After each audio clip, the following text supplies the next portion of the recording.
بخاری کی سب سے آخری کتاب ہے۔ امام بخاری رحمہ اللہ توحید کی اہمیت کے پیش نظر توحید کی کتاب کو سب سے آخر میں لائے ہیں، یہ مسئلہ سمجھانے کے لیے کہ اگر انسان کا خاتمہ توحید پر ہو رہا ہے تو وہ انسان کامیاب ہے۔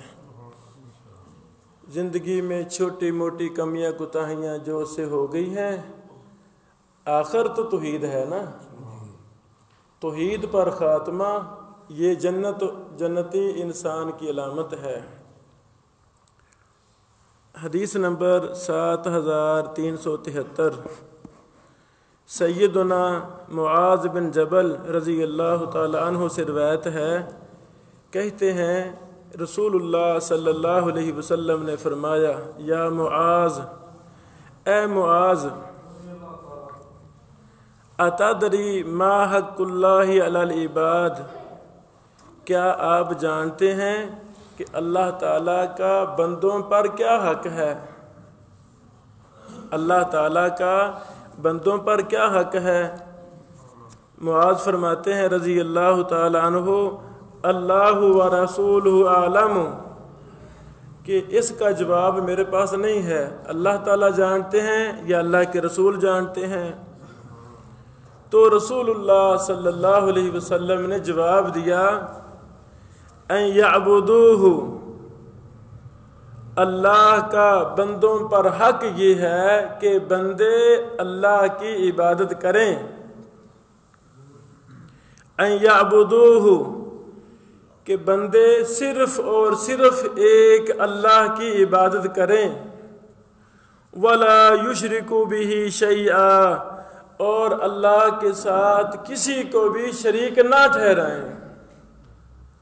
حضرات گرامی، وہ کلمہ جو ہم پڑھ کر مسلمان ہوتے ہیں، جس کو سب سے افضل ذکر قرار دیا گیا ہے، وہ ہے لا الہ الا اللہ۔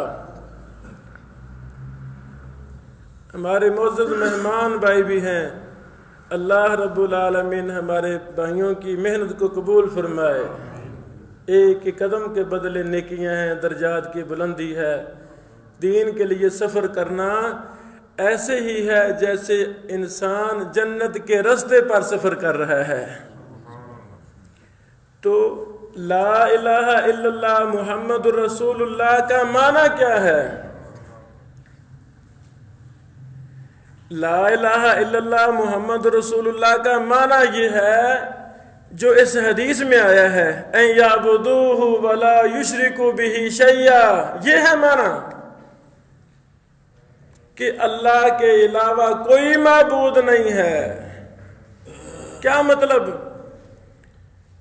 توحید کی تینوں قسمیں صرف اور صرف اللہ کی ذات کے ساتھ خاص ہیں۔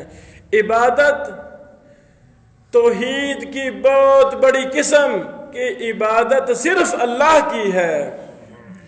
لا الہ الا اللہ کا یہ معنی نہیں ہے کہ پالنے والا اللہ ہے، سورج کو چڑھانے والا اللہ، یہ معنی نہیں ہے۔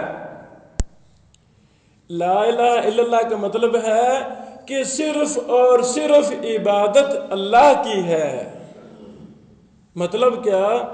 سجدہ صرف اللہ کو، قیام صرف اللہ کے لیے، نظر و نیاز صرف اللہ کے لیے، مشکل میں صرف اللہ کو پکارنا، اولاد دینے والا صرف اللہ، جتنے بھی اسماء و صفات ہیں اللہ تعالیٰ کے، وہ اللہ کی ذات کے ساتھ خاص ہیں۔ یہ ہے معنی جو ہم اس کا مفہوم بیان کرتے ہیں کہ ہم سب مسلمان ہیں، کلمہ پڑھا ہے لا الہ الا اللہ محمد رسول اللہ، تاکہ ہمارا یقین ہو جائے پالنے والا اللہ ہے، سب کچھ کرنے والا، یہ تو اس کا معنی ہی نہیں ہے۔ یہ دوسری قسم ہے، اسے کہتے ہیں توحید ربوبیت۔ کلمہ پڑھ کر ہمیں لوگوں کو توحید ربوبیت کی دعوت ایسے نہیں ملتی، بلکہ ایسے توحید الوہیت کی دعوت ملتی ہے۔ اللہ تعالیٰ ہماری صلاح فرمائے۔ اس کلمہ کا دوسرا جز ہے محمد الرسول اللہ صلی اللہ علیہ وسلم۔ مطلب کیا ہے؟ صرف عبادت اللہ کی کرنی ہے اور اطاعت محمد رسول اللہ صلی اللہ علیہ وسلم کی کرنی ہے۔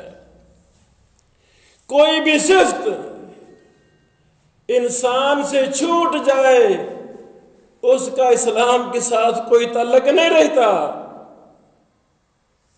جیسے رب کو رب ماننا ہے، اللہ کو الہ ماننا ہے، اس کے بغیر انسان مسلمان ہی رہے گا۔ اسی طرح محمد صلی اللہ علیہ وسلم کو اللہ کا رسول ماننا ہے۔ کوئی مولوی صاحب، مفتی صاحب، محدث صاحب، فقیہ صاحب بات کرے، اس کی بات غلط ہو ہم باہر پھینک دیں گے۔ کیوں؟ کیونکہ اتھارٹی رسول اللہ صلی اللہ علیہ وسلم ہے۔ کوئی بڑا، کوئی بزرگ، کوئی ولی، کوئی محدث نہیں ہے۔ یہ ہے مطلب ان یعبدوہ، اے معاذ اللہ کی عبادت کرنا، ولا یشرکوا بہ شیئا، اللہ کے ساتھ کسی کو شریک نہیں ٹھہرانا۔ یہ سمجھا کر آگے رسول اللہ صلی اللہ علیہ وسلم نے ایک دوسرا سوال کیا، اے معاذ اتدری ما حقہم علی، کیا تو جانتا ہے بندوں کا اللہ پر حق کیا ہے؟ سبحان اللہ۔ تو معاذ رضی اللہ عنہ نے وہی جواب دیا، اللہ و رسولہ عالم، مجھے نہیں پتا، اللہ جانتا، اللہ کے رسول جانتا، مجھے نہیں پتا۔ رسول اللہ صلی اللہ علیہ وسلم نے فرمایا اللہ یعذبہم، بندوں کا اللہ پر یہ حق ہے کہ اللہ رب العالمین ان بندوں کو عذاب نہیں دے گا۔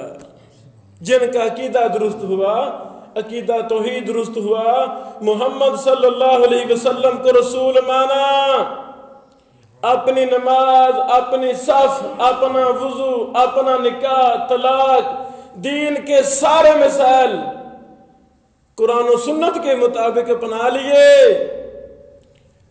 تو اللہ رب العالمین ایسے لوگوں کو جہنم میں نہیں پھینکیں گے، قبر میں عذاب نہیں دیں گے۔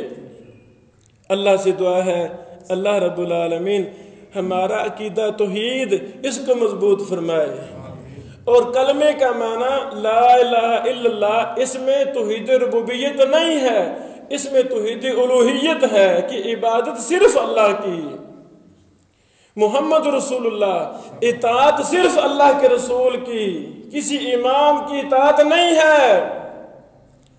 یعنی اگر کسی دوسرے امام کی ہی بات ماننی ہوتی تو پھر محمد رسول اللہ نہیں ہونا چاہیے تھا، پھر ہونا چاہیے تھا کسی امام کا نام ہوتا، احمد بن حنبل کو ہم نے ماننا ہے، ہم نے امام مالک کو ماننا ہے، نہیں۔